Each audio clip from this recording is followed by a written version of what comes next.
And here's the official welcome.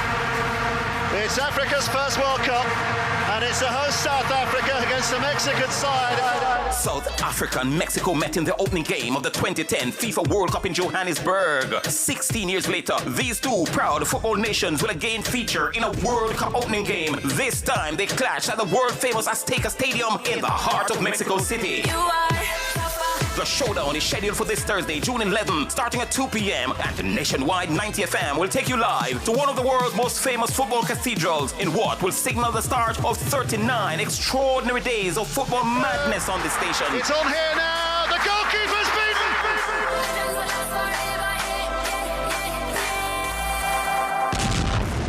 The 4-year wait is over and we're ready to go. Our team of experts is in place to add its own special touch to the coverage with analysis pre-game, halftime and post-game. We're also ready to engage you, the fans, with your own thoughts on the games and your favorite football team. Get on board and enjoy the ride as we deliver another global sporting event the way only Nationwide 90 FM can. Every day, Jamaicans have something to say. In the group chats, on social media, in the streets, there's a place where it all comes together. The comment section. This is not a lecture. This is not a call-in show. This is the hottest topics of the day, filtered through real opinions, real WhatsApp messages, real voice notes, real reactions. You agree, disagree, sound off, text it, voice note it, debate it. Comments section, Monday to Friday from 7 to 7:30 p.m. only on Nationwide 90 FM, the new revolution in media. He never shies away from taboo topics. Voyagings After Dark. The most riveting discussions. Voyagings After Dark. Topics that are shunned by society. And everything else in between. Voyagings After Dark with Kareem Voyagings this and every Wednesday from 8 to 11 p.m. on Nationwide 90 FM. You can't miss. What's buzzing? Celebrity outfits. Is that a hit or a miss? Bust the out. Jamaica's Got Talent. Wait, a war man. Hot takes. Talk up the takes. Actual factual. Life is short. Voyagings After Dark. Come get your mind blown. And your curiosity explored.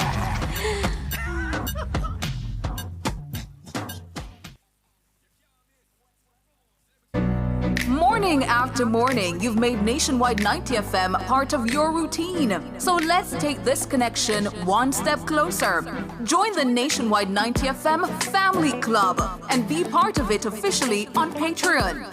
Family, amazing family.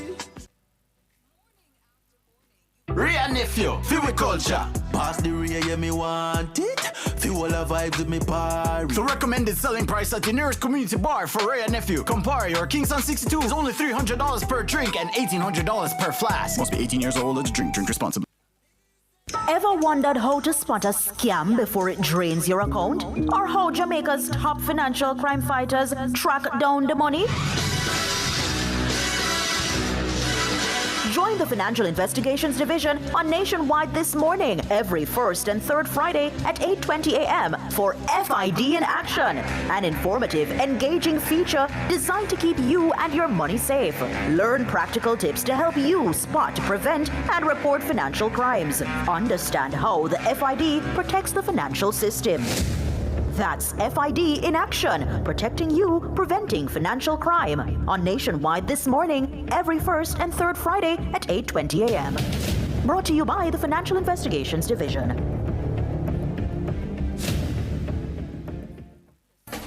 What's everyone talking about? It's Front Page in This Morning. Get the issue of the day this and every weekday morning at 7:20 a.m. on Front Page. This Morning. Morning radio the right way. Front Page is brought to you by ABC Electrical for a better choice in the electrical business. 90 FM now presents live action from the 2026 FIFA World Cup Finals. Hello, good afternoon. I'm Wayne Walker and welcome to the start of Nationwide 90 FM's coverage of the 2026 FIFA World Cup Finals in the US, Mexico, and Canada. I'm joined in studio by a team of analysts, so you'll be seeing them right throughout the 39 days of football here on Nationwide 90 FM, and they've done some outstanding work. They're well known for outstanding work in football locally and internationally in the case of at least one of them. So it gives me great pleasure to welcome Owen Hill. He's the CEO of Professional Football Jamaica Limited. Owen, good afternoon and welcome. Good afternoon to you, sir. Thank you very much for being here. Listeners and viewers. There you go. Beside him, to his right, is Andrew Price. This man's list of achievement in football is vast. So we're going to just say, welcome, Big Price. Thanks for having me. Great to see you. Are you still basking in the events of the last 2 weeks? Oh yes. It will last for a long time. Thank you very much. Don't rub it in on them, please. Don't rub it in on them. And of course, my goodness, the Belgians, the Brazilians, I don't know which one like him more or hate him more. Peter Prendergast, former FIFA referee, and of course he's done some great work. I think the first Jamaican to actually hold the whistle in a World Cup final. What an occasion that was, Peter. Yes, thanks for having me. I'm here to help you understand some of the decision-making stuff on the pitch. There you go, and that's why we have you. We've got more analysts. You'll be seeing them right throughout the World Cup. In fact, you'll be seeing more today as well as we set sail for the Mexico City Stadium, formerly the Azteca, for the opening game between South Africa and Mexico, which is set to get underway at 2 o'clock. We'll have lively discussions from our expert panelists. I mean, we'll relive past World Cup moments. And of course, we want to hear from you, the fans, and to tell us about your team and what you think will happen overall at the World Cup. Football fans from over the world are tuning in, turning their attention to the start of the tournament at the minute, which has 2 games on the opening schedule. As I mentioned, Mexico against South Africa is the one we're going to be having at the Mexico City Stadium at 2 o'clock. Then later on, 9 o'clock, it will be South Korea against Czechia. And this World Cup is a World Cup of so many firsts. And let me just bring my panelists in at the minute because there's so much to talk about. The opening ceremony is going on at the minute. In fact, there are 3 opening ceremonies. One going on at the moment with Burna Boy and Shakira, the stars of that one. There's going to be one at the BMO Field in Toronto on Friday. That will be for the game between Canada and the Canada game against it escapes me now the European country that they're playing, but there's going to be one at 9 o'clock in the night over in California, Inglewood to be exact. The USA will be taking on Paraguay in that game. Now, that opening ceremony in Inglewood is the one that FIFA has as the official opening ceremony, and I possibly believe that the president will be at that one. But historic. And the Azteca Stadium is the first stadium in the history of the World Cup that will be hosting 3 opening games, opening ceremony, opening games. So many firsts in this one. All right, let me bring my panelists in because we've got very little time to break down what we want to do. Today we're going to be looking at the group stages. We're going to look at the teams that could possibly emerge and the new rules that FIFA will be bringing into this tournament. All right, let me start with Owen Hill, the KC man on the panel. The 2 Georgians are taking over. So let me bring in the KC man. They say there are only 2 institutions on North Street, KPH and the Gleaner. All right, Owen, what do we have here? Mexico. Put it this way. Let us look at a Mexico-South Africa clash before we look at the group stages. All right, so we've seen this opening game before. 2010, when South Africa hosted the World Cup. They played Mexico in the opening game, and it ended 1-1. 16 years later, they're meeting on the other side of the world. What do you make of this matchup? Well, I must tell you that I think both teams going into this World Cup, you'd probably say that they're underserved, you know, for history, just looking at the teams on paper and going into the actual tournament. For Mexico as a host city, a host country, you definitely want to make sure that you have your best team on show. As it is now, I believe their best player is probably past his best. That's Jimenez. Sure. Again, coming out of his own injury concerns and situations going over the years, I believe that he stands as that point man. And when you have your centre forward not being at his best, then you probably will have to rely heavily on your structure and defense. So when you look at Mexico, I think, you know, they're about rigidity. They're not trying to play any fancy football. They just want to get the job done, being at home. And you definitely want to see what they have. Most of the teams haven't really shown their hands as yet. So first game probably early jitters. You want to see what they have. And then South Africa, similarly. I mean, normally you have a lot of players out of, the African nations playing in Europe. This South Africa team, you don't really have a lot of international stardom coming out of South Africa. So I think they're also going to be relying heavily on their structure and defense, trying not to, be overly flamboyant. African teams are generally like that, but they implode. So I'm looking forward to what both teams have to offer. Again, I'm expecting a lot of flair really still coming out of these two teams because that's just how they play football generally. And I expect a fast game. Yeah. Andrew, we're on this side of the world, so we see Mexico a lot. We know what they can do and what they're capable of doing. Owen made a very good point, though. They've got players who are sort of long in the tooth, if you like. Ochoa is going for a record equaling 6 World Cup tournaments. He'll be equaling Leo and Cristiano as well. So he's a big part of their thing as well. They also have Santiago Jimenez as well, who's an emerging player, and Edson Alvarez, who plays over at West Ham in the English Premier League. So they're well served with international names, good in transition and everything. In fact, I hear some people believe that Mexico is their dark horse. It tells you that they should have something potent coming forward. Definitely. I have Mexico as one of the dark horses, and I think they'll go pretty deep in the competition. You have to understand, Mexico is full of football culture, and to be able to host a group in your home country with the rabid crowds that support them on a religious basis, I think that they'll put in a good showing. They have been very quiet in their preparations. They haven't played a lot of practice games, and I think one of the reasons is because of their long season that they have in Mexico. Several of the players that are currently in this Mexican team actually play in Mexico, and they are young emerging players. So I believe that they'll put in a good show and represent CONCACAF very well in the World Cup. What about South Africa? South Africa, unknown quantity. They just played Jamaica recently in a closed door situation where the game was drawn 1-1. South Africa, a plucky team. They have a couple of players that play overseas, but by and large, I'm looking at a lot of these minnows, as we call them. A lot of them are depending on players that actually play within their league, and several of the players that play for South Africa actually play in the South African league. So there's some amount of understanding and chemistry between these players. So I expect them to put up a good fight, but I believe that Mexico will get the better of them. We'll have too much for them today. Yeah. I mean, Lance Foster from Burnley in England is possibly their most vastly experienced player. They don't have a great deal of them, as you mentioned. It's about 95% of the players who play on this Bafana team, they actually apply their trade in South Africa. That's correct. Yeah. Peter, Mexico normally gets to the quarterfinals when they host the World Cup. They do. In fact, their only sojourn into the quarterfinals of any World Cup was when they host the two, 1970 and 1986. And you want to believe that they could do it again this time. It's one of the host countries that make good use of home advantage. What do you think they're going to be doing at this World Cup? Well, first of all, for the opening game, you don't want to lose. Let's start right there. All right? And Mexico being at home with the crowd, with those young legs, because let me just say this. I think that the team that has the younger legs, maybe not as experienced as those with the older legs, will go a very far way in this competition because they have more games to play. The temperature is very hot. It's going to be something very significant in the outcome of the games.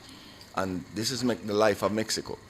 So it is set for them to really go very deep in the competition based on those factors. They have the young players, they're in front of their home crowd, and they are accustomed to the conditions.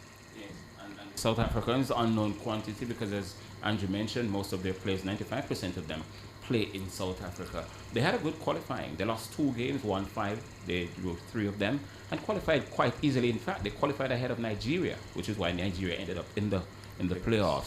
So for them to have such a good qualifying run in the qualifiers, it suggests that they're not a bad team. Except that I would have expected that they would have beaten Jamaica in the game that they played last. But was it a game or was it a Right? training session, sort of? I And don't know then what it how many was, of the but players did they use? if I'm in the World Cup and I'm playing a team that didn't make it to the World Cup, then I should be beating up that team in the last game before going into the World Cup. Yeah. I don't know. It's difficult because you don't know what they use, how often they may change. Or just the quality of Jamaica. I don't think so. I really don't think But so. you know, but Wayne, when you look at the head-to-head in the World Cup, they have played 3 times. Mexico has won once. South Africa has won once. Right. And they have Down the tied middle. it. It's right down the middle. So the expectation is always difficult, especially defending. When you look at teams defending their hometown, that game is a very important game. And I believe that the Mexicans will come wanting to put on a show for their home crowd today. And I believe that it will get the better of the South African team, no matter what they put up and what matter what resistance they put up. I believe with that home crowd in the majestic Azteca, that will definitely drive them to a victory today. Does it matter that Mexico will not be playing all their home games in the Azteca? Because after this game, they go away to play, I think, South Korea, somewhere in Monterrey. And of course, the rarefied air is just in Mexico City alone. It's concentrated in the city. So they won't have that sort of advantage when they go away. Does it matter? It does, because guess what? The first game is always the important game. So you want to win that first game, get those 3 points, and then when you go on the road, you do what you have to do. But it's still familiar territory. Yes. Familiar. You know, for Mexico, it's still familiar territory. Yeah. It's just that without the rarefied air, you probably get 3. With it, you get 10. so while it probably does matter. So for you, it's who? Who you pick for the opening game? The referees, of course. But I think Mexico will pull this one. You think Mexico? and Owen, for you, it's Mexico? Yeah, man, Mexico. And Mexico. for you, Andrew, it's Definitely Mexico. definitely. Yeah. I'm not sure, and I don't want to underestimate you guys, but I'm not sure that I know too much about the South Korea and the Czechia teams. But it's Europe against Asia. Could you just quickly pick one of them as opposed to going into analysis of it? I pick South Korea. I think South Korea have been doing well in World Cups over the last decade, and I believe that they have put a lot into their infrastructure and their development.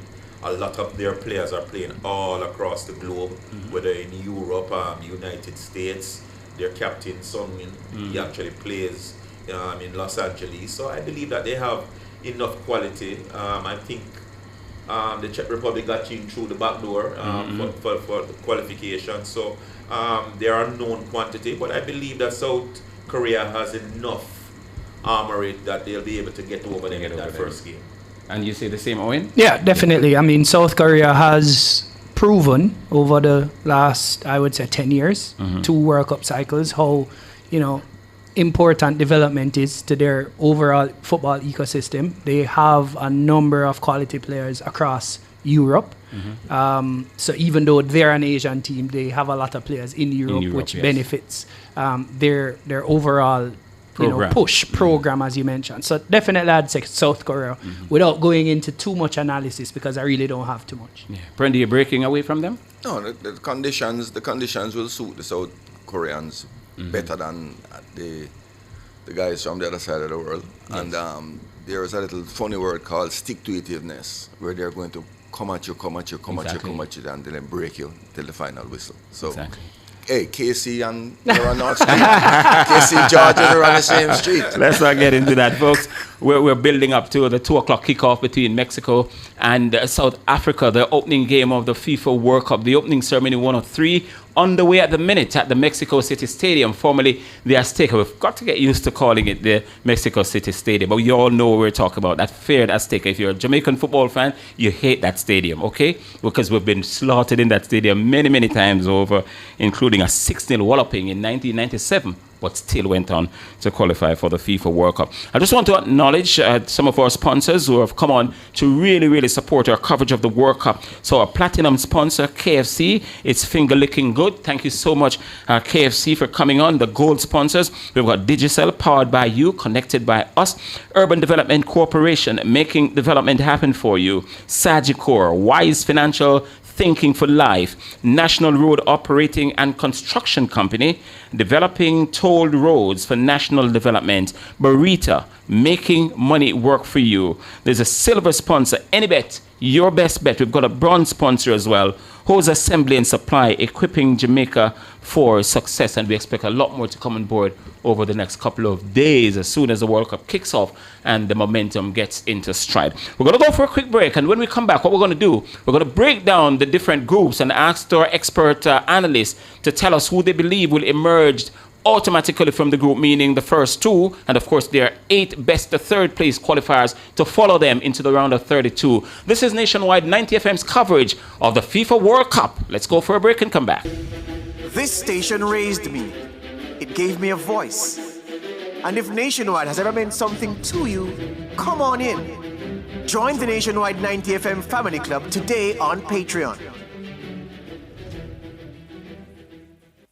Looking for support on your parenting journey? Then join Nationwide 90 FM live inside the E-Zone, Friday, June 12 from 4 p.m. to 5 p.m. for the launch of the Parent Place at the Calabar Primary and Infant School. Discover a new community hub designed to support parents and families through literacy intervention, parenting education, psychosocial and counseling services, and skills building opportunities. So tune in Friday, June 12 from 4 p.m. to 5 p.m. for this important step in parenting support and community development. Catch this and so much more on our YouTube channel, Nationwide Radio TV. Keep your dials locked to Nationwide 90 FM, the new revolution in media. This broadcast is brought to you by the National Parenting Support Commission. Nationwide News Network, NNN, through Nationwide 90 FM, is one of only 2 Jamaican media companies authorized to engage in the radio broadcast of matches at the 2026 FIFA World Cup Finals being played in USA, Mexico, and Canada. The other rights holder in the radio broadcast category is Fame 95 FM. On May 19, 2026, NNN signed a sub-license agreement with Caribbean Sports Limited, CPSL. CPSL is based at First Floor, 1 Welch's, St. Thomas, Barbados, BB 22025. It has come to our attention that media companies here in Jamaica on the radio side of the business, other than Nationwide 90 FM and Fame 95 FM, have made representation to advertisers that they hold the rights to transmit in full or in part matches at the 2026 FIFA World Cup Finals. Such representation is false. NNN will protect its position as it relates to the radio broadcast of matches at the 2026 FIFA World Cup Finals. We will pursue all breaches in court.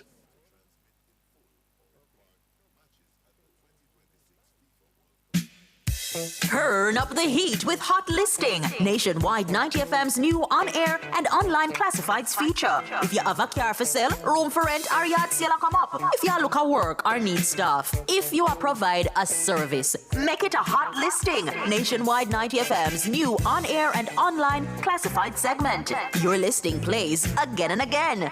From morning till evening. You sing it, we play it. You say it once, Jamaica hears it all day, every hour. Contact our sales team now at 876-630-1210 or sales at nationwidenewsnetwork.com. Hot Listings on Nationwide 90 FM, a new revolution in media.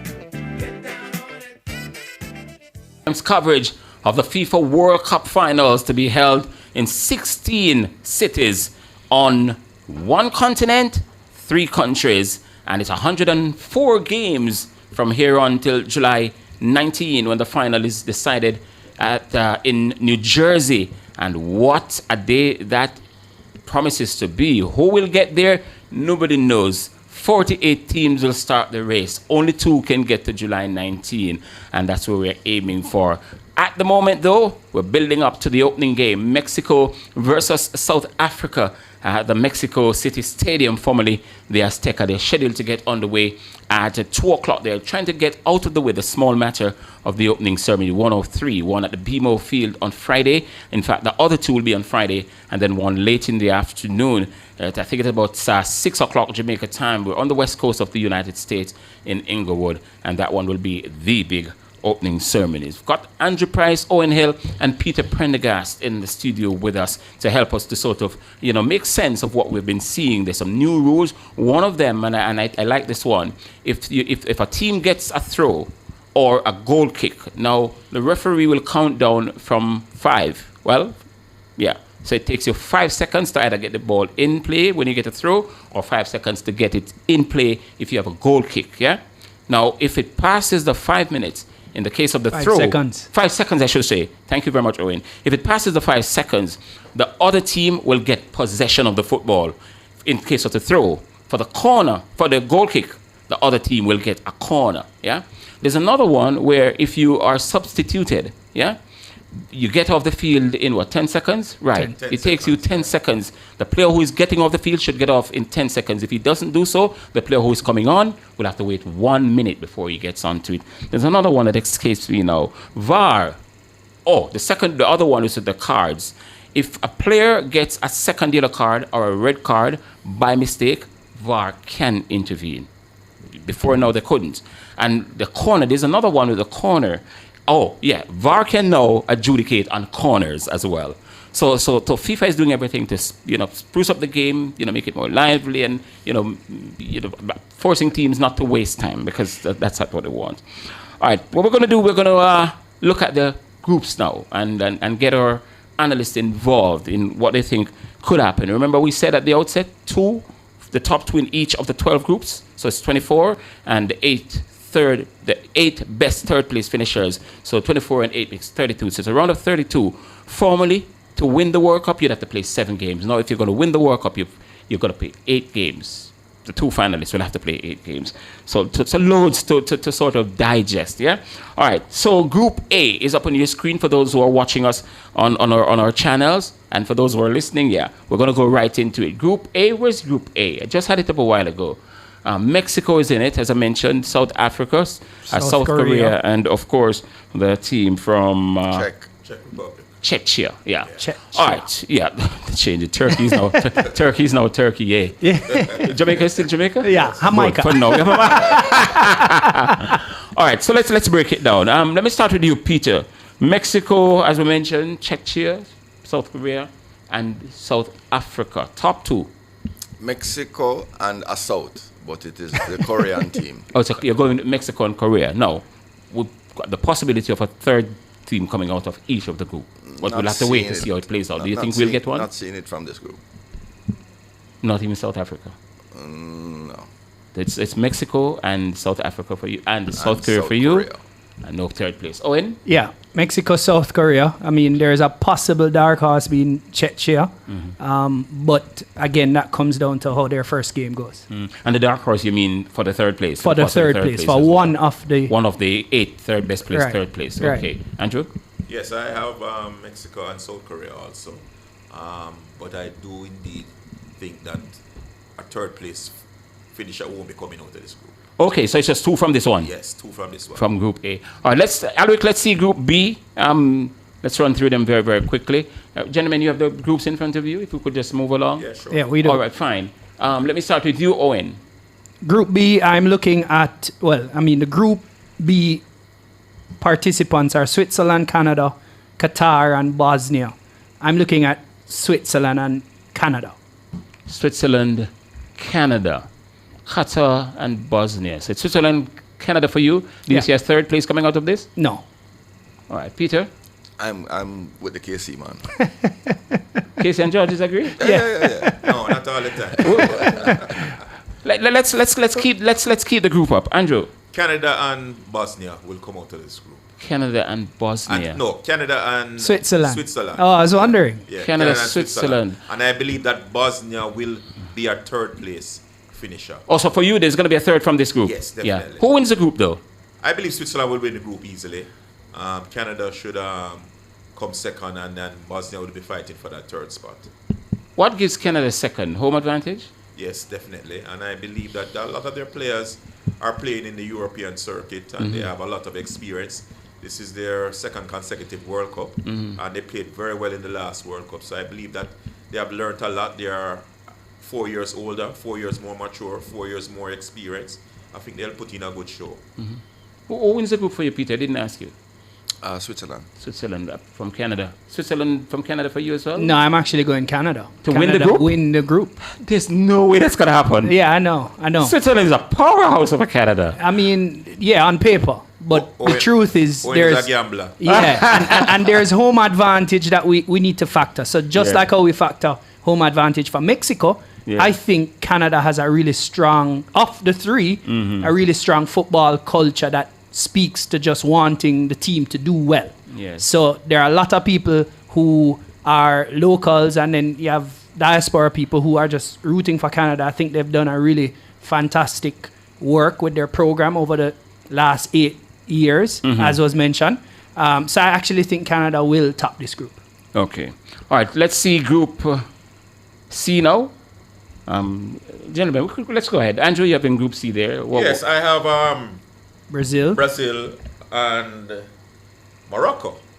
And Morocco did reasonably well at the last World Cup, all the way down to the semi-finals. And the African champions. The African champions. They were in the Olympic finals. Yes. So they have a fledgling, developing culture of football now, and I believe that they will be the pick of all the African teams that are at this World Cup. Let me surprise you. I think they're going to win the group. No, I really think they're going to win the group. With the shirt that you're wearing. Exactly, with the shirt that you're wearing. I think you would say that. No. After reeling off that impressive list for the Moroccans, and they've pumped so much money into their football, you don't think they're capable of getting ahead of Brazil in this group? No. Brazil isn't special this year. Anyway, that's your pick. No third place coming from it? No third place. Owen? Yeah, Brazil, Morocco. I actually think Brazil will win this group comfortably. Yes. Morocco definitely top quality, top players. I think there is a chance that Scotland could possibly provide some upset. Knowing Scotland? Yeah, man.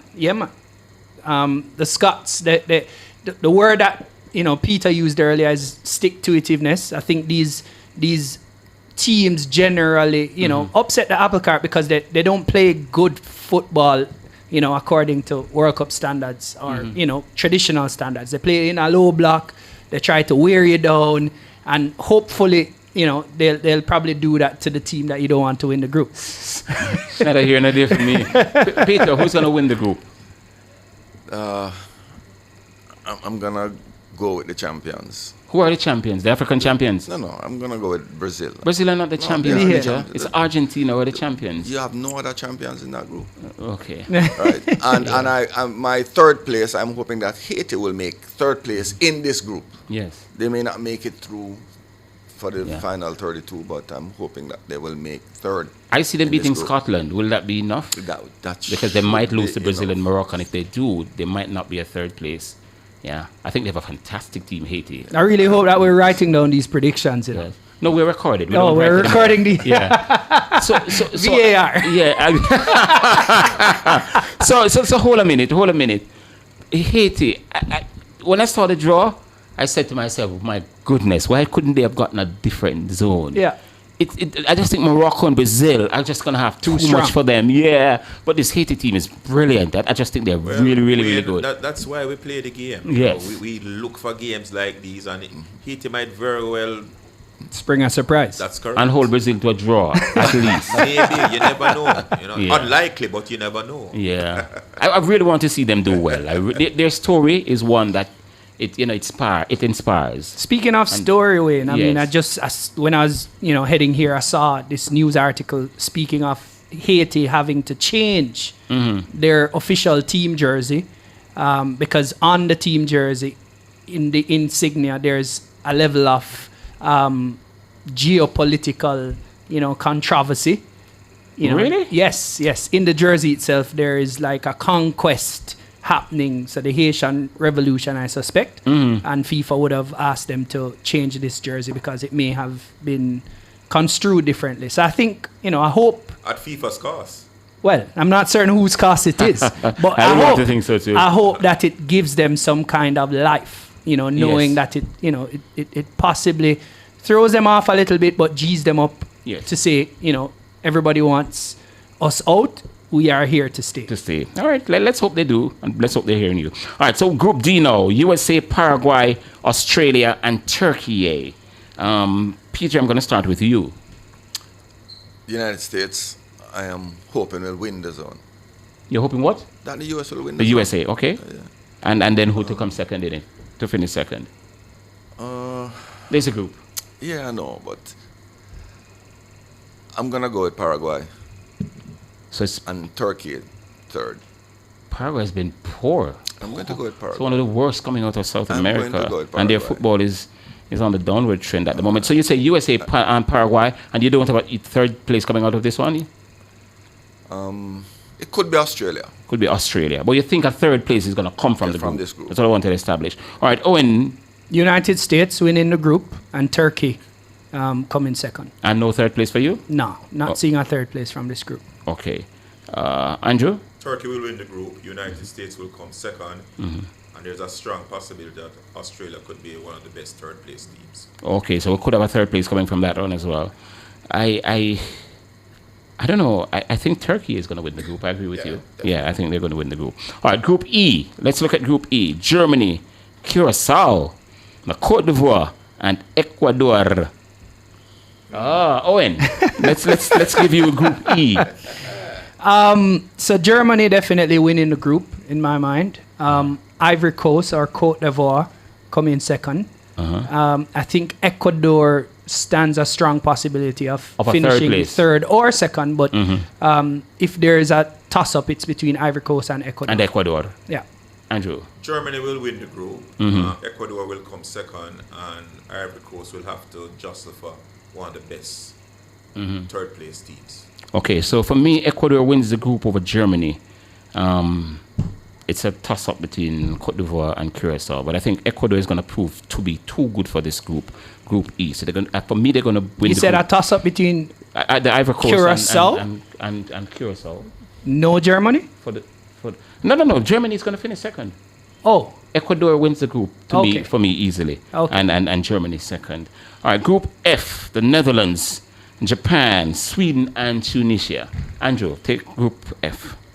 The Netherlands will win the group, Japan will come second, and Sweden will possibly get one of the best third place teams. Sweden, who didn't win a game and got through because of their ranking in the world. All right, fine. Whenever they go to the World Cup, You're a tournament team. Good. That's correct. Good clap back. Owen. Yeah, I think this is one of the tougher groups based on just the quality across the different teams. As Andrew mentioned, there are tournament teams. I think Japan is also a tournament team. So definitely I have Netherlands being top. And it's a toss-up between Japan and Tunisia for coming second in my mind. And Peter, for you? For coming third. No, for coming second. For coming second. So the Okay. third will come from, those two teams. All right, so we're on the same page. Oh, you say the same? Yeah. Okay. So I think the Dutch will win, yeah. Japan easily to finish second. And I think Tunisia might nudge the Swede. I mean, the Swedish team has some really good football players. But it's just their form is not inspiring. And the World Cup is not what you did coming in. It's what you do at the World Cup. Yeah. And I really think that Japan is going to make some real big noise in this World Cup. All right, folks, we're going to go for a break. We're at what? Group F. So when we come back, we pick up our group prediction from our analysts. We're building up for the 2 o'clock kickoff in Mexico City. The host country, Mexico, taking on South Africa in the opening game. It's nationwide 90 FM's start of coverage for the FIFA World Cup 2026. Let's go for a break and come back. FM's coverage of the FIFA World Cup 2026. It's 1:35, and we're getting ready for a 2 o'clock kickoff at the Mexico City Stadium, the Azteca, if you like, in the heart of Mexico City. It's South Africa against Mexico, and this is the opening game. We've got another game a little later on. We don't talk too much about it, but it's late game, 9 o'clock. It's Czechia against South Korea. We'll have that one live for you as well, and we'll have live games every day of the World Cup. The knockout round, we'll have all the games. It's almost impossible to bring the games when they're being played simultaneously, and there are days when you have 4 or 5 games, so clearly we couldn't bring all of them, but we'll try to facilitate as many live games as we possibly can. All right, so we're continuing our build up to the thing by looking at different angles of the World Cup, and at the moment we're looking at the groups, and we're joined now by Calvert Fitzgerald. He's replaced Peter Prendergast. As I say, we have quite a few analysts who will be dropping in and out of the World Cup as far as our coverage is concerned. And now Calvert Fitzgerald. Calvert, good afternoon and welcome. Everyone, good afternoon and thanks for having me. Yes, you were with us for the last World Cup, right? Yes, I was. There you go. So you're family, just like everybody else. But it's just that you were here last time. So let me throw you in at the deep end. Where we were at? Group G. Group G. Yeah. I just want you to give me the group winners, the second place, and if it's possible that you might have a third place team coming from that group. From Group G? Yes. No, I'm seeing Belgium topping the zone. To win the group, yes? Yes. Egypt. To finish second. To finish second, and I don't think Iran and New Zealand Are the quality to have get a enough third place? to get to this go third in. place. Yeah. All right. That not bad. Owen? Yeah, I agree. Belgium, Egypt. Belgium going all the way, winning the group, and Egypt challenging, but coming second. Yeah. Andrew? Yes, I believe that we are all in agreement. Belgium will win the group. I think they have a quality team. And Egypt will come second. The other two teams I don't think can factor. And no third place team will come out of this group. None. Can we agree that there's not really a group of death in this World Cup? Normally, people look, when the group draw is made, people look to see what is a group of death. The closest I won't make that statement until we have finished all the groups, because there's a group that you think, I right? actually think so too. Okay, we all think that the England group is a group of death. All right, so let's go to Group H. Andrew, let's start with you for Group H. Spain. I believe Spain will win the group quite easily. It's going to be a ding-dong battle between Uruguay and Cape Verde. I believe Cape Verde is going to be a surprise team in this World Cup. Yes. They play good football, good attacking football. Uruguay has a lot of experience and youth. So Spain to win it, possibly Uruguay to come second, and I believe that Cape Verde will take one of those third place spots. Okay. Owen, what do you think? Spain, Uruguay. Definitely Spain coming out on top. One of the top contenders to actually win the World Cup. So I know a lot of times the contenders flatter to deceive, but at the end of the day, I think Spain, Uruguay. I'm not seeing a third. You don't see a third coming No. from this one. Okay. Calvert? Yes, I'm seeing Spain, Uruguay. I think this is pretty clear cut. Straightforward, you think? Yes, sir. And I don't see a third A place third coming out of this. Yeah. because I don't think Cape Verde and Saudi Arabia, I don't think they have enough consistently to be to garner enough points to get a third place. All right, so Group I. There's a team in this group that everybody believes will go on to win the World Cup. France. We've got, are they the African champions? Because 2 days ago they played a friendly match and they paraded the AFCON trophy. Well, nobody has taken it back from them. Guarded by a lot of soldiers. They were also grounded. Iraq and Norway. Norway qualified from Europe at the best of all the European qualifiers. They were imperious. They've got a massive, massive, massive squad. This one could very well be difficult to call as far as the top two are concerned. But let me hear from the experts. Andrew Price, what do you think? I think France will qualify first, and I have Norway to come second in the group, to be quite honest. They have quality players. They have good chemistry. They have been doing well, and they qualified without even a blip. Yes. They were impressive. They were rather very impressive. Very impressive. Yes. And Senegal, I believe, will do enough to get one of those third place spots. But I still believe that the African teams outside of the North Africans still have a bit of naivety whenever they go to the World Cup. I just think that Senegal has been given a raw... for them to get third, they'll have to beat upon one of France or Norway for them to get third. I don't know. I think France and Norway will advance from the group. My concern is that Senegal is such a brilliant team, and they may not get out of the group because they've got two huge guns in the group. Oh, and let me hear you. I think they'll draw with Norway. Not France. I think they'll draw with Norway. I think 3 teams will come out of this zone. It's one of the tougher zones, and I think the quality, who knows, it may very well be a low-scoring zone. You may not see 9 points, topping everything, even though France is in the group. So I see France, Senegal, and Norway coming out of this zone. Oh, okay. So you have 3 coming out of this one. Yeah. Calvert, how many you have? I have 3 also, but I think France is far and away the better team. Uh-huh. So I think they are fighting now for second and third. And when I look through the Senegal squad, I see a lot of European-based players. Yes. So I am thinking that, they're coming from the African continent. I don't think they would be terribly affected by the weather condition and the experience they have playing in Europe. And as Andrew said, they're still a little bit naive and all that, but I think they can do enough to come second in this zone. I don't really fancy, as much as the Norway team had such a good run, I don't fancy them getting... Erling! I don't Norway? fancy them getting the best. Yes, I just... Stay humble. Yeah. Yes. Somebody did say the African teams... I see them as a third place. Yeah. Somebody said the African teams, they flatter to deceive when they get on the grandest of stages. But that's not what we're seeing, really. No. Because Morocco got to the semi-finals.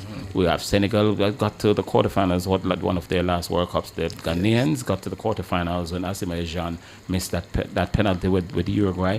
So And it's very important that teams get out of their group. Yes. That's the important thing, to get into the knockout phase. And once you're in the knockout phase, any number can play. Can play, yeah. All right. So all 3 of you say we could have a possible third place in this. Yeah. Yeah. So for you, Calvert, it's France and Senegal, right? Yes, wait, Norway as the best third place. Calvert just mentioned something that I really wanted to talk about, but since he touched on it, let us quickly get there. With a 1:43, 17 minutes before we go over. The conditions. Whenever the World Cup is held here, only South American teams win it. Only South American teams win it. And you want to think that there's something about the humid and the humidity and the heat in this region. Norway, they're based at the moment in North Carolina. They're trying to stay as cool as they possibly can. England went to Florida to get acclimatized to that because based on where they're playing, it's gonna be hot. How much of a factor you think the humidity and the heat, it's going to play, with the European teams in particular? Okay. Well, what I've seen, right? I've seen in Norway players mostly playing in Europe, in the colder climes. Right. And I'm seeing the African players, they have their competition, the African Cup of Nations. They are born and bred in Africa, humid condition, and most of them playing in Europe. So they have the opportunity to be also acclimatized to the European condition, right? So I am thinking, I was looking back at the World Cup when Samoa brought the Americans and playing them 12 o'clock in the sun. And my God, that was just disaster for them, So that is what I base my assumption on that. I think they yes. If it was being played in Europe, then I would give Norway definitely and France as clear first and second. Yeah, but that is in the Americas. They might struggle because of the heat. They might struggle because of the heat. All right, gentlemen, we have a feature, sort of a preview to the big game that we're going to come up with shortly. So what we're going to do, we'll just run through the last 3 groups. And Group J now, it has the defending champions, Argentina, Algeria, Austria, and Jordan. Andrew, it's a fair bet for Argentina to win the group? Yes. And a fair bet for Austria to come second. For Austria to finish second. Yeah. Riyad Mahrez and Algeria? I think they have a good team. But you said it fine. So it's Argentina, Austria. A third? Austria, I don't think a third place will come out of this group. So you're dismissing Algeria altogether? Argentina and Austria. Mr. Hill? I say nothing to the man. Yeah, I look at it a little bit different. I'm saying Argentina winning the group. I think Algeria will come second. And I think Austria, similar to Denmark, will come third. Okay, cool. What about you, Calvert? Well, I'm saying Argentina and Algeria. I think Austria will fall prey to the weather as well. To the heat as well. It's going to be significant. Yeah, which is why I picked the Algerians to get ahead of them. But you see a third place coming from it? No, I don't. Good. All right. So the final group now. Not the final group. We've got two more. Yeah. So let's go to Group K. Portugal, DR Congo, Uzbekistan. So Jamaica would have been playing Portugal in another couple of days. Wishful thinking, eh? Oh. And Colombia. I don't even like to Would remember have, it. would have. I don't even like to remember it. Let's not live in the past. Can you imagine Jamaica playing against Christie and his Portugal team and the World Cup people? You know, historic. No, I don't even, Andrew. I can't imagine. Andrew, just do your thing. Do your thing. Tell me. Portugal winning the group and Colombia coming second. Yes. And I don't think any third place No will come third out of place. this. I agree with you. Don't just rush over and say Colombia second. I hear this Colombia team is huge and it's a big team. They're coming with at the World Cup, you know. All right, so Owen, Portugal win. Who is second? Portugal and Colombia. No third. No third. Calvert? Portugal, Colombia, no third. Okay. All right, so the group of death that Andrew's keeping us. I'm going to give you it, Andrew. Break this one down for me because this is tough, you know. Yeah, I think that England will win the group. Croatia will come second. And Ghana will get one of the best third place. No Panama? No Panama. So for you, it's England, Croatia, where the Black Stars finishing third and getting one of the third place. That's correct. You disagree with that, Owen? No, I don't disagree. I think England, Croatia, Ghana is definitely coming third. Calvert? And so say all of us. I've written down. Yes. I think England is going to advance. I'm not sure if they're going to advance as group winners. I really like the Croats. I mean, they're you know, long in Wayne, the one thing with Croatia doesn't have to win a group to be competitive in the knockout That's phases. the thing. They are a tournament team. Yeah. And you can expect them to get better as the tournament progresses. All right, gentlemen, we're going to take a break here because we've got a feature to play, a preview from our own David. He's put together a preview package for South Africa against Mexico. Let's take that very, very quickly, and then when we come back, we'll just get ready to throw over to the Azteca Stadium. Houston, Jamaica, this is your starting 11 Nationwide's 2026 World Cup radar. I'm your host, Davide, and it's time to lock in. Here is the planet's ultimate game, the final of the Football World Cup.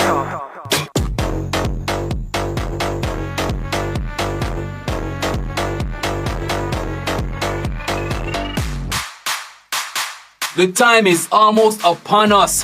48 teams, 16 host cities, but only one champion. And it all begins inside the legendary cauldron they call the Estadio Azteca in Mexico City. And on June 11, the opening match will see the hosts, Mexico, take on the runners from the Rainbow Nation themselves, South Africa. This is not just a game. This is a statement. For Mexico, it's about breaking a curse, while for South Africa, it's about proving that African football is no longer the underdog. It's the predator. We're going to spend the next few minutes dissecting the tactical blueprints, the key battles, and the men who will decide this match, as well as the best betting odds from our friends at Anybet for all the matches of the day. This is Nationwide's World Cup Radar, the starting 11. So, let's set the stage. Deja vu in the Azteca. Yeah, no, the history for Mexico is kind of uncomfortable. See, they've hosted the World Cup twice before, in 1970 and 1986. Both times they reached the quarterfinals, 1-1 with guest South Africa. A decent ball in with three waiting. Surely it has to be. On the bright side, for Mexico, they are ranked 15 on FIFA.com. Because head-to-head, it's advantage South Africa, having only played twice with one win for South Africa in 2005 to go with the draw in 2010. However, this time, Mexico are the host nation and they have 80,000 fans at 7,000 feet above sea level screaming for blood. For L3, the wait is intense. Meanwhile, for South Africa, they have zero pressure. After being docked 3 points and coming here at the expense of Nigeria, they are here to remind us that African football is not only dangerous, but with 10 teams this time around, they are stronger and more organized than ever. 16 years ago, we saw these two teams play in the 2010 opener in Johannesburg, and we all remember when Sifiwe Shabalala scored that goal. The first goal of the African World Cup. What's he saying? It's a really good ball. It's Shabalala! Goal! Bafana! And the ghosts of that match are still floating around today. But South Africa won't be afraid of ghosts though. What they will be concerned about, however, is the actual stadium. The air is thin and visitors usually feel it in their lungs around the 60th minute. Now, South Africa have been training in the high altitude city of Toluca for a couple weeks to prepare, but nothing really prepares you for nights at the Azteca. The coaches, 2 generals and 2 different styles. In the red corner, wearing green, is Mexico's Javier El Vasco Aguirre. No, this is his 3rd rodeo with El Tri, having coached them in 2002 and 2010. Now at 67 years old, Aguirre is a pragmatist, meaning he will change formations even 3 times in one match if necessary. But his core philosophy is vertical football, high pressing, like he wants the ball recovered within 5 seconds of losing it. He wants his fullback sprinting forward and his centre-back stepping up into midfield to create numbers. On recent form, El Tri have looked solid, having secured draws with Portugal and Belgium, and in their last 3 matches, they beat Ghana 2-1, Australia 1-0, and then a 5-0 thrashing of Serbia. However, there is a massive elephant in the Mexican dressing room. There are 10 players with injury outs. That includes Captain Edison Alvarez, goalkeeper Luis Malagan, and at least 5 others from the Gold Cup final. So if South Africa score early, Aguirre's system could crack. And in the yellow corner is Hugo Broos, the grey-haired 74-year-old Belgian. Looks like your calm old grandfather, but do not be fooled, as he is a genius and a tactical veteran. One who has tasted silverware, having led Cameroon to the Africa Cup of Nations title in 2017. And this year he has built South Africa into the most disciplined and physically imposing team in Southern Africa. His style is low block, quick transitions, and he does not need possession. In fact, he prefers under 45%. He wants his team to absorb pressure, then launch long diagonals to the wings. And what's even more alarming is he has drilled set-piece routines for hours. South Africa scored 9 goals from corners and free kicks in qualifying. 9. Bro, that's not luck. That's coaching. The battle of the minds is fascinating. Whoever imposes their rhythm on this game wins. Alright, so let's put names on the board.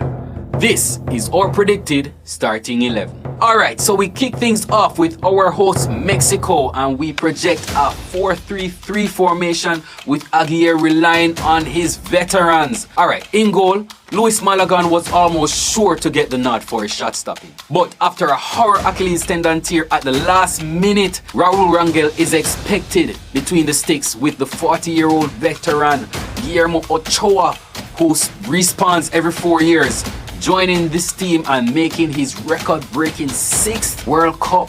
That's crazy. No, the defensive spine, solid. Cesar Montes and Johan Vasquez are nailed in at centre-back. Montes dominates the air, while Vasquez is a Serie A captain and the leader of his backline. Jorge Sanchez and Jesus Gallardo will be right and left back respectively, with both being experienced.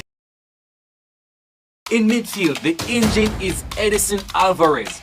The West Ham man is the captain, the enforcer, and the guy who breaks up the play. Next to him is Luis Chavez, the set-piece specialist, and the box-to-box runner, Oberlin Pineda.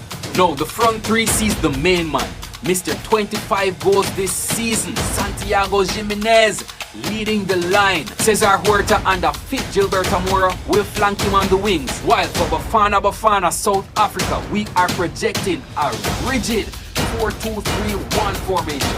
Now, let me tell you, this team is organized. In goal, it's Mr. You shall not pass! The captain, Rowan Williams. Now, he has over 60 caps, and he is an absolute rock for his team. Now, the fullbacks are crucial. Look for Modau and Modiba to bomb down the flanks, with Mvala and Sibise at centre-back. Now, Teboho Mokina will be pulling the strings in midfield, while Sithole has the vision. David McNish there trying to kind of guess what the Mexican coach will do, and I can tell you, He's got it almost spot on. Brilliant, brilliant work there from David. And look forward to more of these videos from David as a preview to the games that we're showing you live. We're heading over now to the Mexico City Stadium in the heart of Mexico City. It's the opening game of the 2026 FIFA World Cup Finals. It's Mexico, the host team, against Bafana, the Rainbow Nation.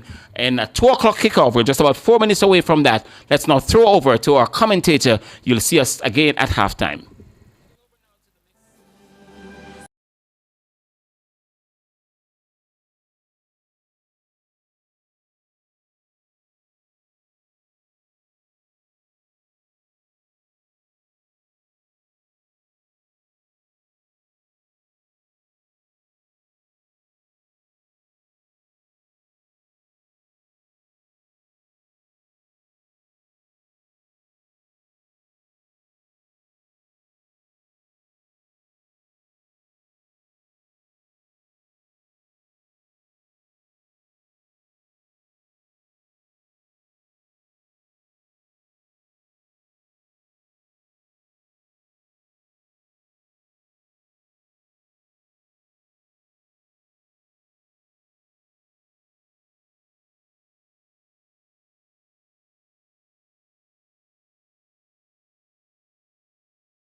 It's halftime over there.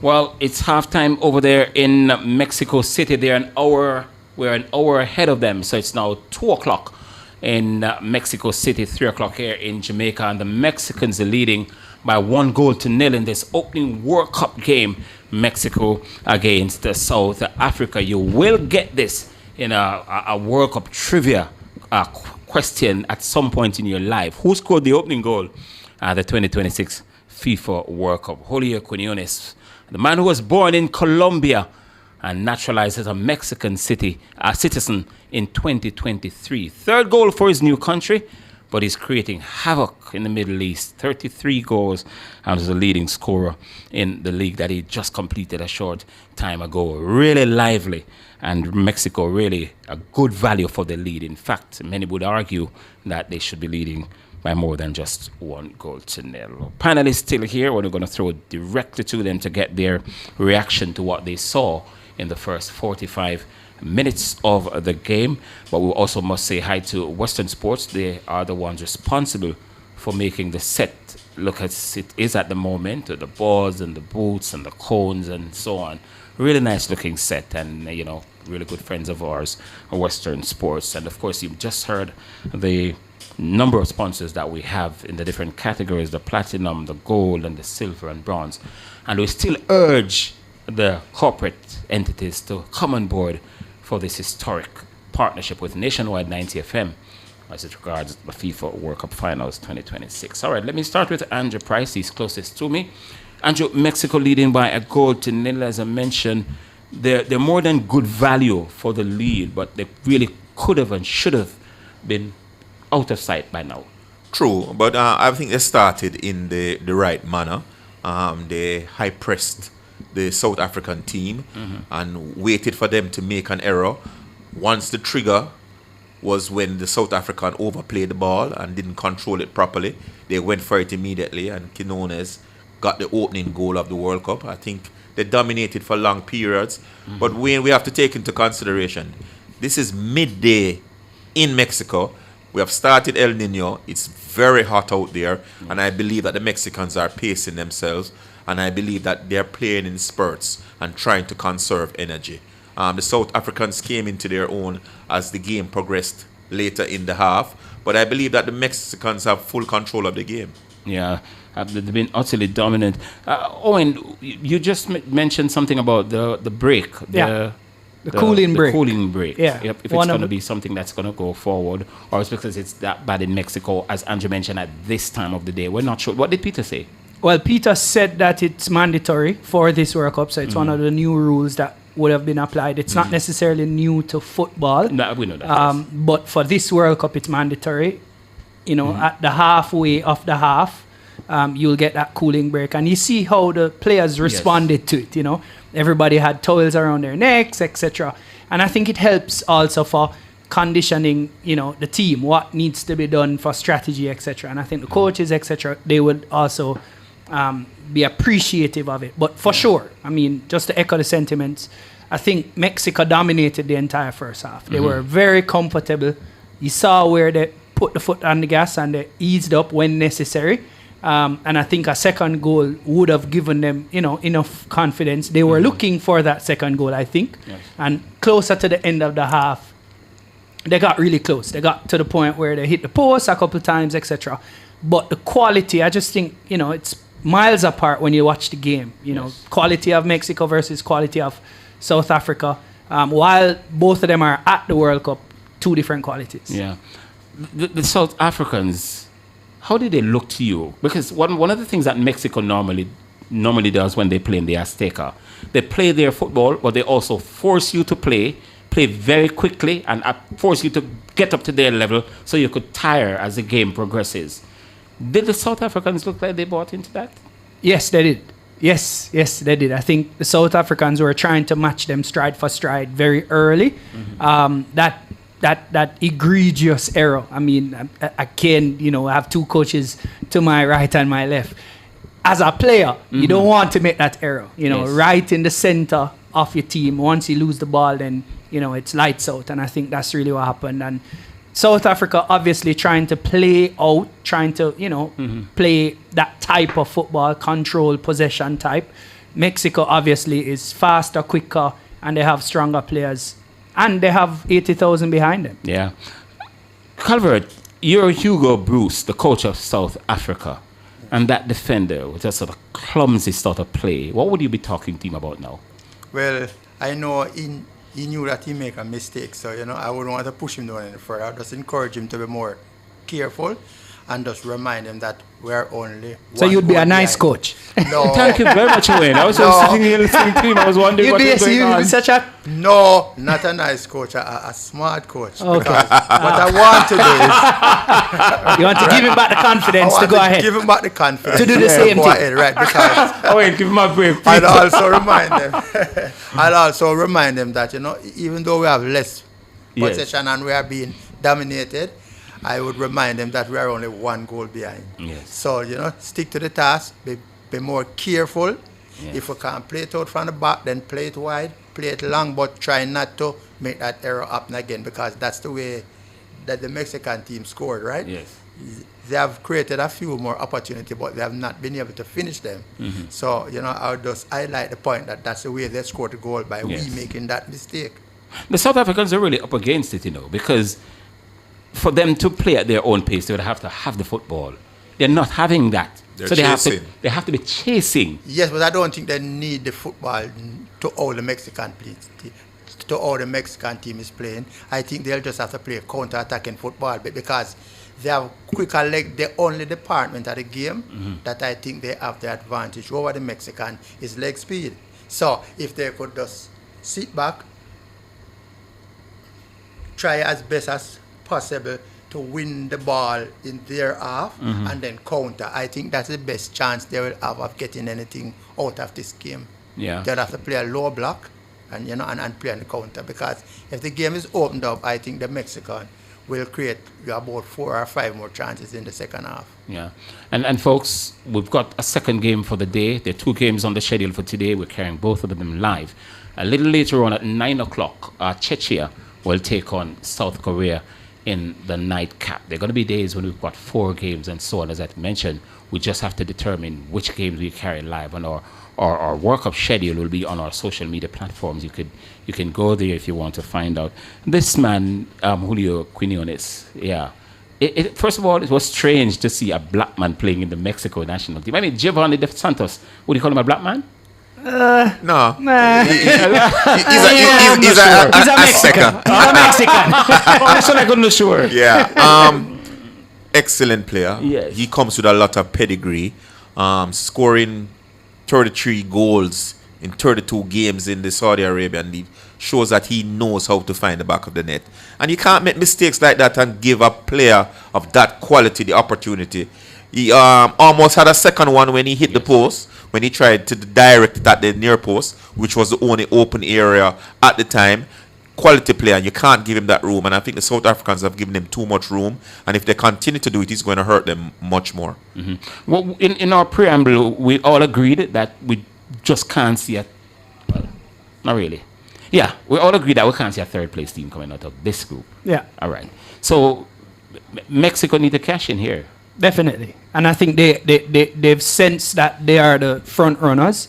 They know that, again, winning the first game at home is going to be priceless. No pun intended. But but the point is, I think they understand that a lot is on their shoulder.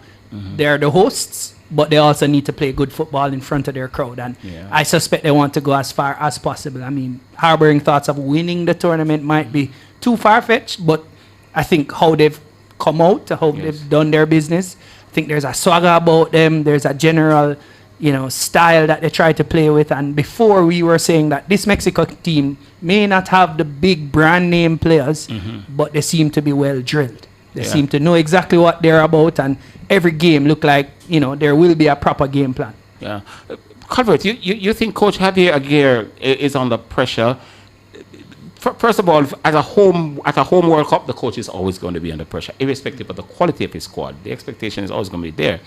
But the Mexicans, the fans, truly believe that they have a group of players who could go very deep in the World Cup, or just say they possibly could be even harboring thoughts of winning the World Cup. Sort of overambitious, I probably think.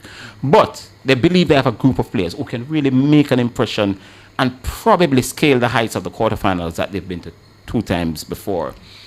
What sort of a pressure does that put on a gear, if any at all? Well, there's always pressure, especially when you're the home team and you're playing in your country. You know, you're used to the environment and you're going to have a lot of spectator, a lot of crowd support.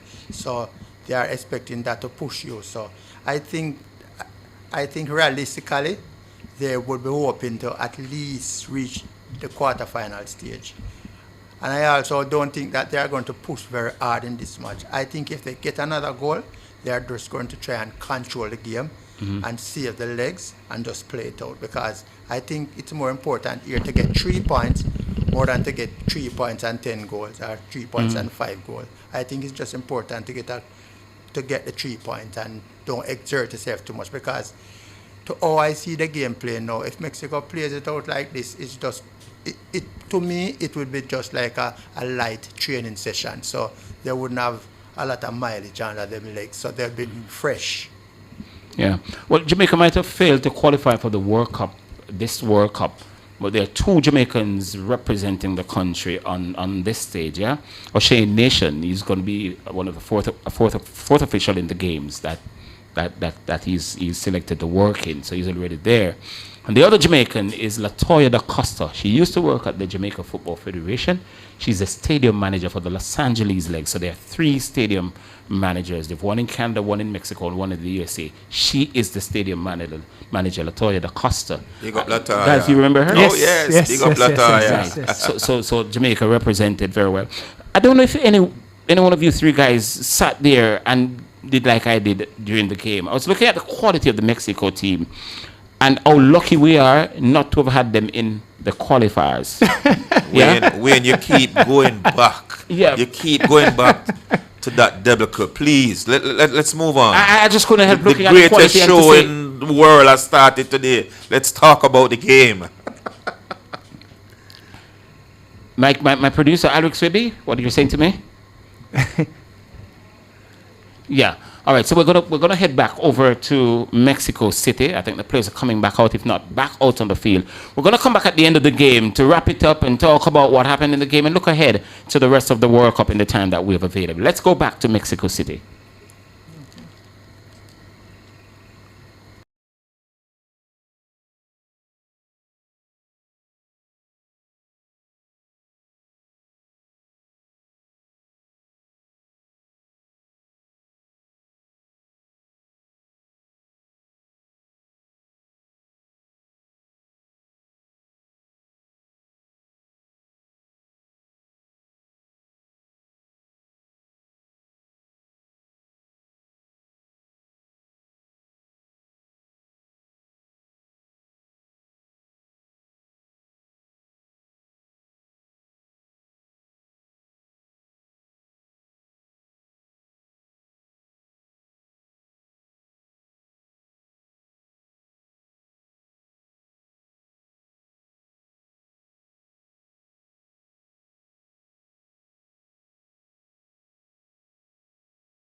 A car is more than just transportation. It's freedom. At Car Nation Jamaica Limited, we make finding your dream ride simple and affordable. Whether it's your first car or your next upgrade, we've got the perfect match for you. You want it? We can get it. From special orders to imports and repairs, call or WhatsApp 876-341-6261 or visit our website at carnationjamaicalimited.com. Visit our office at 14 Shortwood Road. Drive with confidence. Drive with Car Nation Jamaica Limited. Campari, Red Passion. 3 bills that are for your drink and 18 bills for the floss. Aye, they are the bar, just get a text. Buy for your link up, she want make a flex. Buy a Campari, you know what's next. Ashley, I call up, wifey don't vex. Head to your nearest community bar and get your Campari for the recommended drink price of $300 for a drink and $1,800 for the flask. Campari, Red Passion. Must be 18 years or older to drink. Drink responsibly.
the 2026 FIFA World Cup is now out of the way. Done and dusted. Mexico beating South Africa by 2-0 in the opening game. 3 red cards.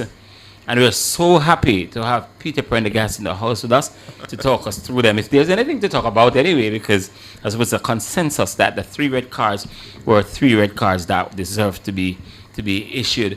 But South Africa, they were overmatched today.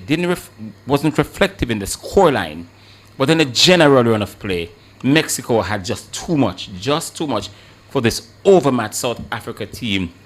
And I don't know.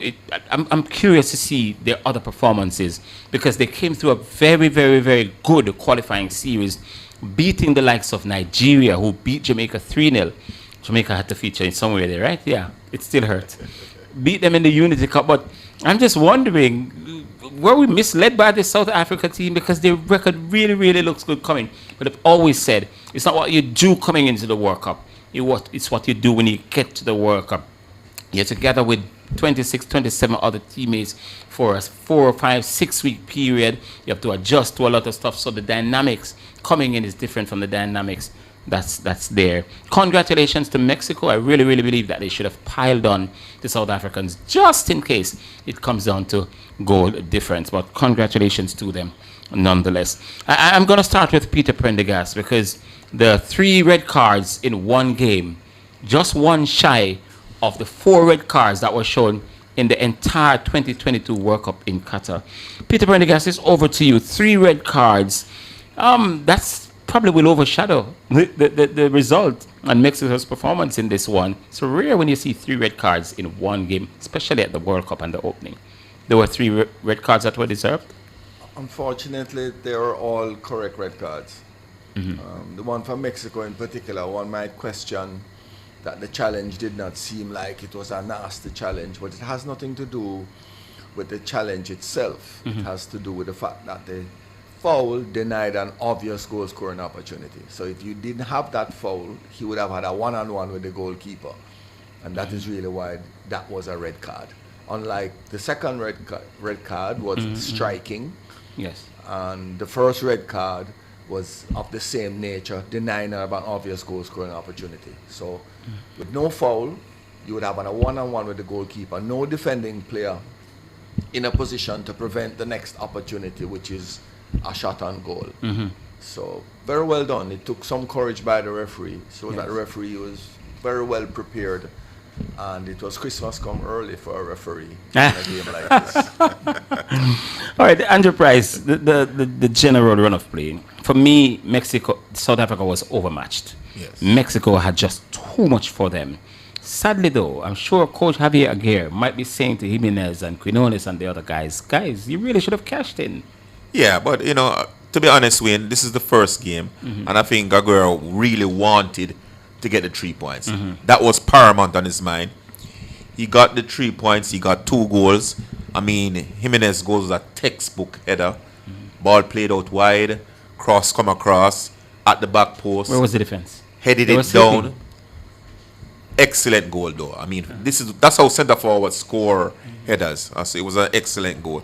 Yes, they could have increased the margin of victory, but the fact of the matter, they got the job done. And that's the most important thing. And they put on a show in front of the home crowd before they leave to play their next match outside of Mexico. They go to Guadalajara. Coach Calvert Fitzgerald, a good start, do you think, to the World Cup finals? Yes, I think it's an excellent start. As I said before, the first match in the tournament, all you want is a 3 point, a clean sheet, and you can play a comfortable game. Because this would just be like just a normal warm-up for Mexico. So your legs, not a pressure was put on the legs. It was a fairly comfortable game. So they are still fresh. So I think it augurs well for Mexico going forward in terms of wear and tear and in terms of confidence. Because to get a clean sheet, to get 2 goals, and you don't really have to overexert yourself. Yes. That's a perfect start to any tournament for a football team. Yeah. Peter, I should have asked, I'm going to ask you now. Does it mean the 3 players, the 3 red card recipients, if their teams do not go to the round of 32, that's it for their World Cup? Because they have 3 more games to go. 2 more games to go. Well, no, they'll just skip one game. Oh, just one game. The straight red? I always thought the straight red you'd miss more than one game. Unless it is some type of violence. Oh, so all 3 will just miss one game? More than likely only one game. The second one with the hand foul could be maybe 2 games, but from the look of it, I think it's really one game. Yeah. A red card is really just one game, unless it's something severe. Fine. So what happened today is done and dusted. There's no review. There's no coming together of the minds to see. The disciplinary committee will meet. They meet on all situations to make a final review. But based on what we see, the worst case for the second one would be 2 matches. Worst case. All right. So let me ask you, did Mexico impress you or nah? No, I think Mexico did just what they had to do to win. As I told you, South Africa played Jamaica and couldn't beat Jamaica, a non-qualifying team for the World Cup. So I didn't expect much from South Africa. Yeah. Right? Yeah. No, they did just what they needed to do. Yeah. Andrew, you just was waxing lyrical about that goal from Jimenez. It's a goal poacher's goal. You had to anticipate. You have to look at the weight of the pass and all of that. I get that. And you can't blame him for doing what he did. But South Africa was awful in defense. When the ball came across, I saw a defender almost in front of Jimenez, just looking at him. Jimenez ghosted behind and headed it in. Where was the defense? They were awful today. They were sleeping. But guess what? You have to take advantage of your opponents when they are not up to scratch. And Jimenez made that telling run from the back post. Remember, this is the centre forward, the number 9. Yes. And he really curled his run to the back post. And it was a training ground and play. Go down the flank, bring over the ball, and arrive at the back post. Headed the ball down, away from the goalkeeper, 2-0. Calvert, how must now Czechia and South Korea be feeling? They're playing in Guadalajara tonight at 9 o'clock. When they look at this performance, fine, Mexico is everybody's favorite to go through, possibly as group winners. But when they look at the South Africa performance, they might not just now be thinking that get a win tonight, and we're pretty much there, because South Africa doesn't look as if they can lay a glove on anyone. Yes, most definitely. I think it would give them some confidence, but teams can turn up one day looking like they don't have a clue about football, and the next game they come hype up and inspired, because probably, it's just possible that the South African gave up the 3 points against Mexico before they went onto the field. They say, all right, let's just keep the score down in this game and go for the next 2, because things like that does happen in football, so you can't read a lot into their performance unless you see consistency. Like if they go into the next game now with the same low-level performance, then that team is just not good. Yeah. But sometimes teams actually go into game to keep down the scoreline before the game starts, because they say, right, I can't get 3 points here, I might not even get a point. So let me not overexert myself. Let's save that energy for the games that we think we can get something out of. Yeah. Not saying that is the case, but yes, that's a possibility. Yeah. How Mexico move from here now, Andrew? Well, they take it game by game. The next game, they will want to try and get 3 points. It would be comfortable for them to get 6 points from 2 games, so that they can rest a lot of players in that final game. So it's about going out there and doing the job for the next game and getting the 3 points. 80,000 people inside the Azteca today. Well, 80,800, almost. It's an opening game. We would expect that for our opening game. Exactly. So the stadium holds what? 83,000? Yeah. And we saw today where the youngest player from Mexico, 96 years. Yes. Tijuana, yes. You have seen him before? Yes, I've seen him before. As a matter of fact, Shamar Nicholson played at the club. Oh, that he played at Tijuana, yeah, okay. Tijuana FC, yes. So, very exciting player. Yeah. Is it Calvert that these stars are becoming younger? Doman at Arsenal, Lamine in Barcelona, now Mora here. And if you scratch yourself at Rio at Liverpool, the stars are becoming younger. Yes. I think that they are developing as probably it's evolution. But I seem to think that you're getting younger stars, but what I've not seen from the younger stars are longevity, because look at Sterling. He was playing at 16, 15, 16, and he's 31 now? Right. But that's longevity, that's 15, 16 years. No, what I'm saying is that they don't seem to pass a certain age before they start to decline. Yeah. So I think the playing age, outside of the Ronaldo and the Messi, I can't really readily think of other players that started young and playing well into their 30s. Yeah. So I don't know if it's because they start at such a young age and probably you have a playing age, like you have 10 good years or 15 good years before you start to decline. Yeah. I don't really know the science behind that. But lack of discipline. Yes. And it's also the wear and tear. I was going to say the miles on the body. Yeah, it's the wear and That's tear. got to be the miles on the body. And we have to understand, Wayne, these players are playing more football than previous footballers used to play. Yes. You know, when you look at, the sorry schedule. to bring it up, Arsenal played 65 games this The most season. games by any club in the world? By any club in the world, yeah. Yes. How do you pack 65 games into a 9-month period when you have internationals as well to play and so Exactly. on? Yeah, because Sterling at 31, surely he's got 16 years. That's a good stretch for a player to be operating at his optimum. The wear and tear on his body is going to come down. So I really don't think it's a situation where they can't go up. Well, you can say that for the Brazilians. No matter what age they start, once they become a superstar after 30, they go down. Just check them recently. Neymar, Ronaldinho, Ronaldo. Well, Ronaldo could be forgiven because he sustained. But it was good to see more on the field today. I mean, brilliant. you know, and he came on and he acquitted himself well. Yes. All right. We're going to go for a break where we're just looking back at the opening game of the 2026 FIFA World Cup. Ended just a short time ago in Mexico City with the host team winning by 2-0 and getting their World Cup campaign up and running. The South Africans have got a lot to think about and look over when they get back to their training base tonight. Well, we're not going to go for a break. We're just going to go straight and wrap the coverage. As I said, we did talk about Mexico, South Africa, as if it's the only show in town. No, there's another one tonight at 9 o'clock. We'll be carrying that one live as well.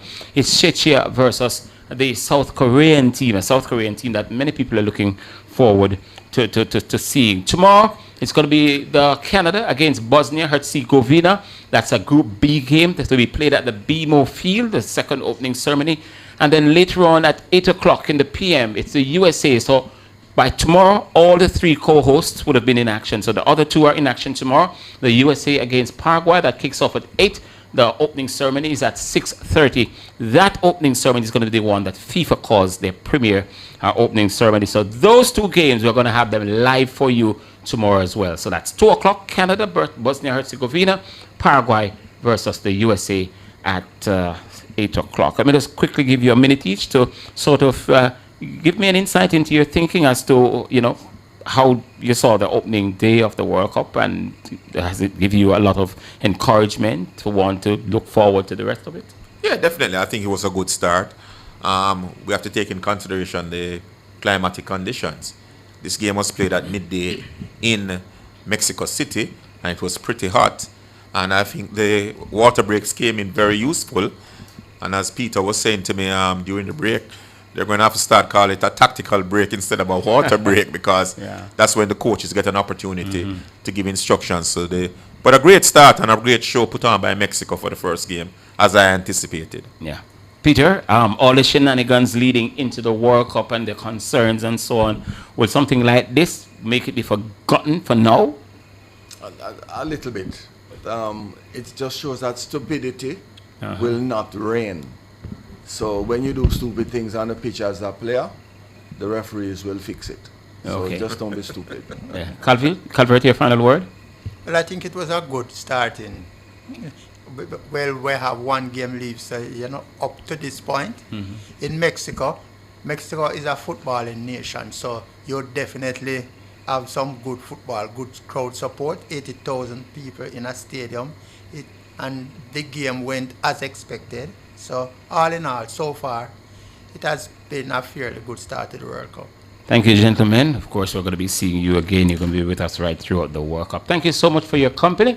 We're going to be getting out of here now. But remember, at 9 o'clock this evening, we have another live game for you, Czechia versus South Korea. And we have 2 more for you tomorrow. The other 2, their co-hosts, will be in action. Bye for now, and thanks again for your support. Thanks to all our sponsors. Thanks to the entire team, Alric Swaby, Damien, all the guys who worked on the production today to make it what it was. You're going to be seeing loads more of this as we go deep into the FIFA World Cup. Thanks so much, and have a good evening.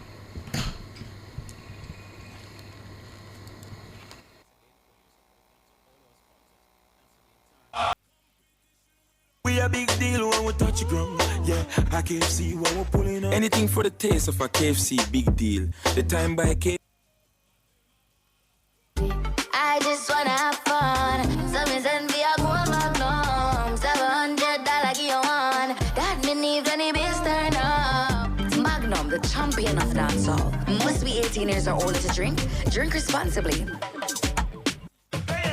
When a big match, bucket for the crew. When a big match is a big deal too. A KFC when we link up for the big match. When it's time for the big match, we grab a big deal. Big bucket time, my side on the field. It's always KFC.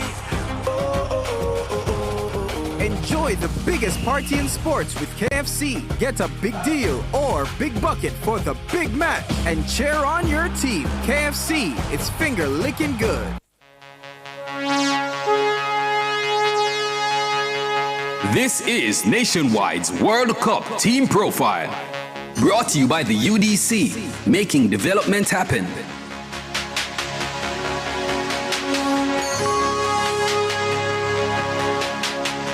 Côte d'Ivoire, or the Ivory Coast, has qualified for the FIFA World Cup 4 times: 2006, 2010, 2014, and 2026, with its golden generation led by Didier Drogba and Yaya Toure, consistently reaching the group stage but never advancing to the knockouts. Their best performance was the 17th place in 2010, with notable 2006 qualification during a civil war. Côte d'Ivoire, one of the 48 teams that will participate at the FIFA World Cup 2026. And you can follow their progress right here on Nationwide 90 FM. We'll have live and extended coverage of the greatest show on earth. That was Nationwide's World Cup Team Profile. Brought to you by the UDC, making development happen.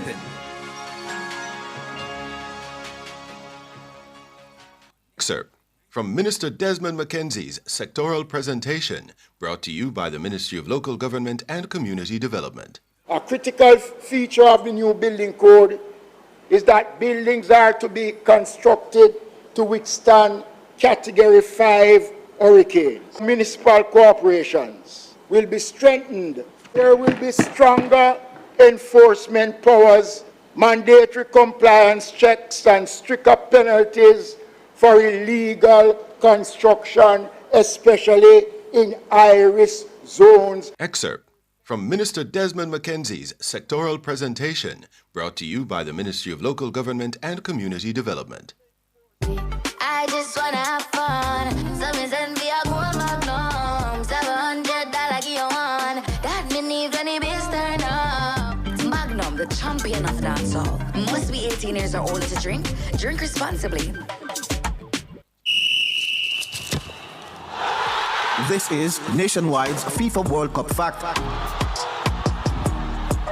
Did you know that Oleg Salenko sets the record for most goals by an individual in a single FIFA World Cup game? Yes, that's a fact. Russia dismantled Cameroon 6-1 in June of 1994 during a group stage match in the USA. Salenko scored 5 of them. The record stands to this day, and Salenko earned himself a share of the tournament's Golden Boot for reaching 6 total goals scored. That record comes with an interesting bit of trivia. He's the only player to earn a Golden Boot without playing a single knockout round game. That was Nationwide's FIFA World Cup Fact. When a big match, bucket for the crew. When a big match is a big deal too. A KFC when we link up for the big match.